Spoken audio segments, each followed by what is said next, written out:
નમસ્કાર વિદ્યાર્થી મિત્રો, all in one study digital YouTube ચેનલમાં દરેક વિદ્યાર્થી મિત્રોનું સ્વાગત છે.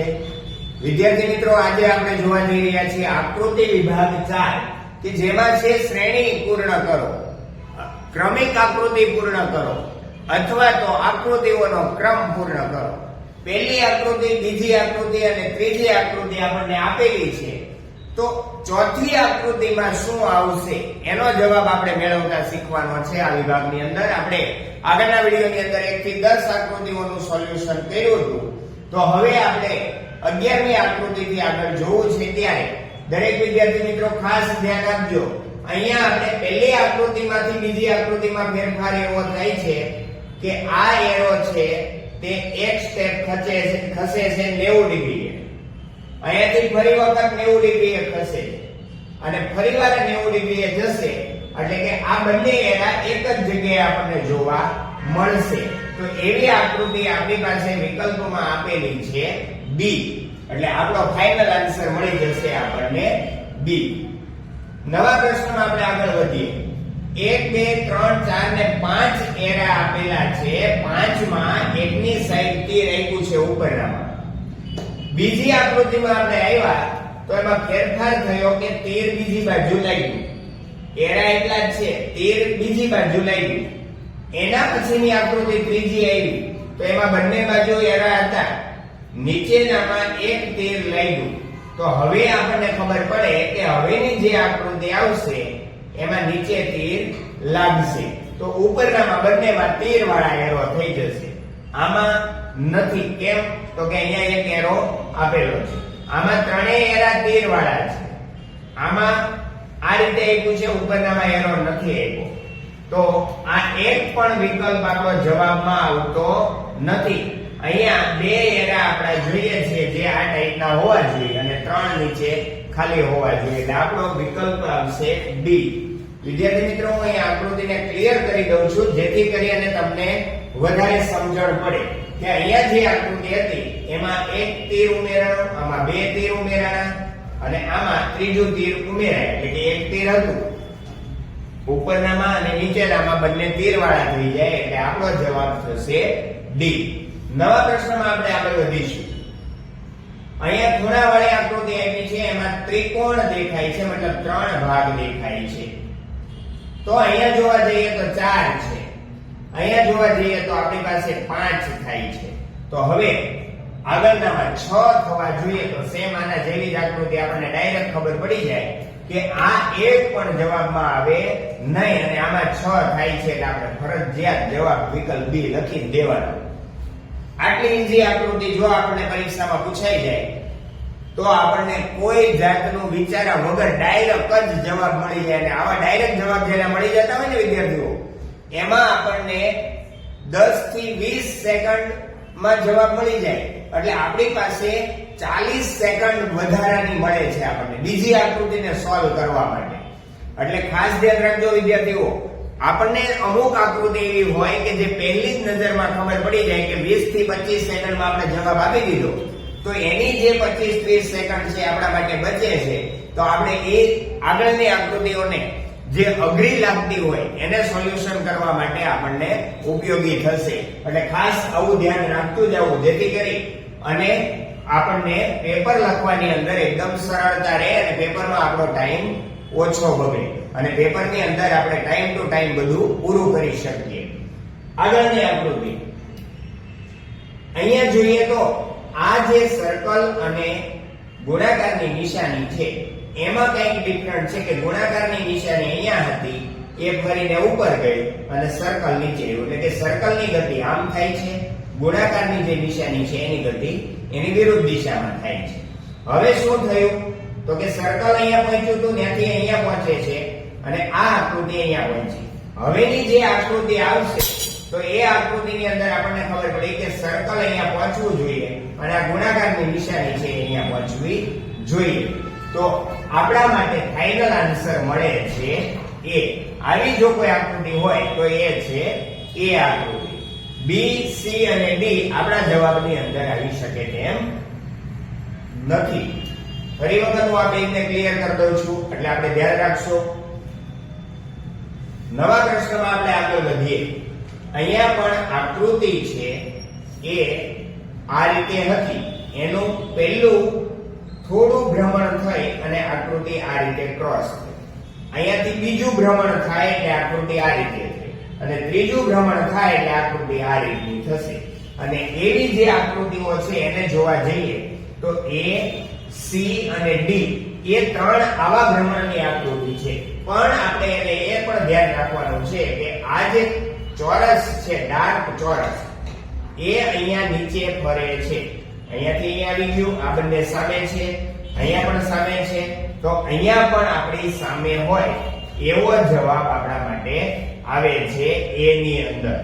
B ની અંદર અહીંયા ડાર્ક ઉપર જતું રહે છે કેમ કે એ નીચે ફરે છે એટલે આપણા માટે A વિકલ્પ આપણો ફાઇનલ જવાબ છે.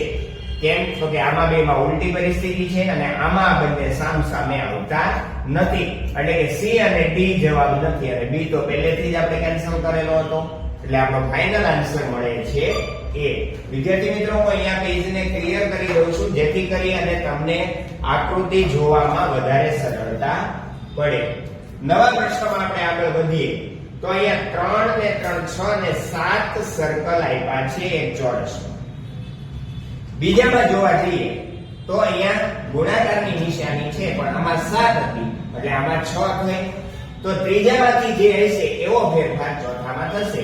ત્રીજામાં 5 છે તો હવે 4 હોય એવી આકૃતિ આપણી પાસે જવાબમાં આવે તો આપણને ઈઝીલી ખબર પડી કે આમાં તો 2 ગુણાકાર છે, આમાં 2 ચોરસ છે, આમાં 3 સ્ટાર છે પણ 4 હોય એવી આકૃતિ આપણી પાસે A દેખાય છે. એટલે આપણો ફાઇનલ જવાબ થઈ જાય A. એમાં છે 4 એ 4 ખૂણા ઉપર C લખેલા છે એટલે આપણો ફાઇનલ જવાબ થશે A. નવા પ્રશ્નમાં આપણે આગળ વધવું છે ત્યારે પહેલી આકૃતિ ધ્યાનથી જોજો. અહીંયા ડાર્ક છે એની સામે ખાલી છે ને એની સામે એક ડાર્ક સર્કલ આપ્યું છે. આનું એક રોટેશન થશે. હવે પહેલા રોટેશન થી આ ડાર્ક જે ત્રિકોણ હતું ઉપર આવી ગયું એની સામે આ ડાર્ક સર્કલ આવે છે. અહીંયાથી હજુ એક ભ્રમણ થયું અહીંયા આવે છે અને એની સામે આપણે જોવાનું છે ખાલી અને ડાર્ક વર્તુળ. હજુ અહીંયાથી આમ જશે એટલે ડાર્ક જે છે ભાગ અહીંયા આવશે, અહીંયાની સાઈડ ખાલી આવશે અને અહીંયાની સાઈડ વર્તુળ આવશે. તો એવી જે આકૃતિ હોય તે આપણી પાસે અહીંયા છે નહીં, અહીંયા પણ જોવા મળતી નથી, અહીંયા પણ જોવા મળતી નથી. તો આપણો ફાઇનલ આન્સર મળે છે વિદ્યાર્થી મિત્રો D. D માં અહીંયા ડાર્ક છે એની સામે ખાલી અને એની સામે ડાર્ક સર્કલ આપેલું છે એટલે આપણો ફાઇનલ આન્સર મળી જશે D. ફરી વખત હું પેજને ક્લિયર કરું છું. દરેક વખતે હું આકૃતિમાં પેજ એટલા માટે ક્લિયર કરું છું કે જેથી કરી અને મેં જે ડ્રો કર્યું છે એ તમને જોવામાં સરળ નહીં પડે પણ હું ક્લિયર કરી નાખીશ એટલે તમને જવાબમાં ઓટોમેટિક ખબર પડી જશે. છતાં પણ તમે જ્યાં પ્રશ્નની અંદર અટવાઓ, તમને એમ લાગે કે આમાં જવાબ શું આવ્યો, અમને નથી સમજાણો પ્રશ્ન, તો તમે કોમેન્ટની અંદર મને પ્રશ્ન પૂછી અને એ પ્રશ્નનો નંબર તમારે લખવો ખાસ જરૂરી છે જેથી કરી અને મને ખબર પડે કે મારે કયા પ્રશ્નનો તમને જવાબ આપવાનો છે અને એની સમજણ આપવાની છે. વિદ્યાર્થી મિત્રો, આપણે જેટલા પણ વિડીયો મૂકીએ છીએ એ વિડીયોમાંથી તમને જ્યાં અટવાય એ કોમેન્ટમાં કરતા જજો એટલે કોમેન્ટને હું બધી વાંચીશ અને બધા પ્રશ્નોને ભેગા કરીશ અને આપણે એક ડાઉટ સોલ્વ માટેનો અલગથી લેક્ચર મૂકશું કે જેની અંદર તમે જે પ્રશ્નો પૂછ્યા છે એના માત્ર હું સોલ્યુશન આપીશ. તમે જે પૂછ્યા છે એનું સોલ્યુશન હું આપીશ અને એ વિડીયો આપણો અલગથી રહેશે. જેમ કે આકૃતિ છે તો આપણું પ્લેલિસ્ટમાં 1 2 3 એમ 5 પ્રમાણે આવતું જાય, જ્યારે એમાં હું પ્લેલિસ્ટ અલગથી આપીશ અને એને હું થંબનેલમાં જ મૂકી દઈશ કે માત્ર ડાઉટ સોલ્વ, કે તમે જે પ્રશ્ન પૂછો છો એનું સોલ્યુશન હું તમને આપતો જઈશ. નવા પ્રશ્નમાં આપણે આગળ વધીએ. અહીંયા આપણી પાસે 2 રેખાખંડોથી બનતી આકૃતિ આપી, અહીંયાથી 3 રેખાખંડોની આપી, આમાં એક ઉમેરો થયો 4 રેખાખંડોની આવી. તો હવે આપણને વિદ્યાર્થીઓ એકદમ શાર્પ નજરવાળા છે દરેક વિદ્યાર્થીઓ એટલે એને તો ખબર પડી જ જાય કે અહીંયા 4 આવી તો હવે 5 વાળી આકૃતિ આવવી જોઈએ. અને 5 વાળી આકૃતિ આવે એટલે જોયા વગર એમ જ વિચારી દે કે ભાઈ અહીંયા બી વિકલ્પ છે, એમાં પંચકોણ આપ્યો છે, એટલે કે એ, સી અને ડી એક પણ વિકલ્પ જવાબમાં આવતો નથી અને ફાઇનલ ખબર પડી જાય કે બી ઓપ્શન એ આપણો ફાઇનલ આન્સર આવે છે. નવા પ્રશ્નમાં આપણે આગળ વધીએ. 3 ક્રોસ એરો આપ્યા છે, 3 આ સાઈડ આપ્યા છે, ચોકડી પડે એ રીતે 3 રેખાખંડો આપ્યા છે. પહેલા રેખાખંડમાં એવું થયું કે આ બાજુના જે ક્રોસ રેખાખંડો હતા એમાંથી એક રેખાખંડ ઓછો થયો. અહીંયા બીજી આકૃતિ આવી તો આડા આમ ક્રોસ આપેલા હતા એમાંથી એક રેખાખંડ ઓછો થયો. હવે ફરી વખત આ જે રેખાખંડો છે એમાંથી એક રેખાખંડ ઓછો થાય તો આ જે પોઝિશનમાં હોય એ રેખાખંડ ઓછો થવો જોઈએ અને પાછળ બે રેખાખંડ હોવા જોઈએ. એવી જો આકૃતિ આપણે જોવા જઈએ તો ડી આકૃતિ આપણને મળે છે. જો બી આકૃતિમાં તો આ રેખાખંડ ઓછો કરી દીધો પણ આપણે આ રેખાખંડ ઓછો કરવાનો છે, એટલા માટે આપણો ફાઇનલ આન્સર મળે છે આપણને ડી. નવા પ્રશ્નમાં જોવા જઈએ તો નવો પ્રશ્ન તમને થોડો અટપટો લાગે છે. કેમ? તો પેલા એકદમ વ્યવસ્થિત જોજો. નાનામાં નાના ભાગને જોઈને આપણે આગળ વધવું છે. 4 અને 4 8 ભાગ પાડ્યા છે એક વર્તુળના, એટલે કે પીઝો છે એના 8 ભાગ આપ્યા છે. 8 ભાગમાં અહીંયા ડાર્ક ચોરસ, અહીંયા આપણને કાજુ કતરી આપી છે એ પણ ડાર્ક આપી છે. તો આગળની આકૃતિને જોવા જશું તો આપણને ખબર પડશે કે આ જે ચોરસ છે ડાર્ક ચોરસ એક મૂકીને એકમાં આવ્યું અને આ જે આકૃતિ છે એક મૂકીને એક આમ ફરે છે, મતલબમાં એક આમનું ફરે છે અને એક આમનું ફરે છે. અહીંયાથી જોવા જઈએ તો આ ચોરસ છે એ ફરીને એક મૂકીને અહીંયા આવી જાય છે. તો હવેનામાં આપણને ખબર પડી કે આ ત્રિકોણ છે એ એક છોડીને આમ ભાગે છે. અહીંયા પણ આ ત્રિકોણ છે એક છોડી અને એક આગળ ભાગે છે. તો હવે અહીંયાથી આગળ જાય તો એક મૂકીને એક અને અહીંયા ડાર્ક ચોરસ આવવું જોઈએ. તો અહીંયા ડાર્ક ચોરસ આવે છે એવી આકૃતિને જો તમે ગોતી દો ને તો તમને આરામથી જવાબ મળી જાય છે. અને ન્યા ચોરસ આવતું હોય, ડાર્ક ચોરસ આવતું હોય એવી માત્ર એક જ આકૃતિ દેખાય છે અને એ છે સી આકૃતિ. તો આપણી પાસે 20 પ્રશ્નો સુધીનું સોલ્યુશન થયું આ વિડિયોની અંદર.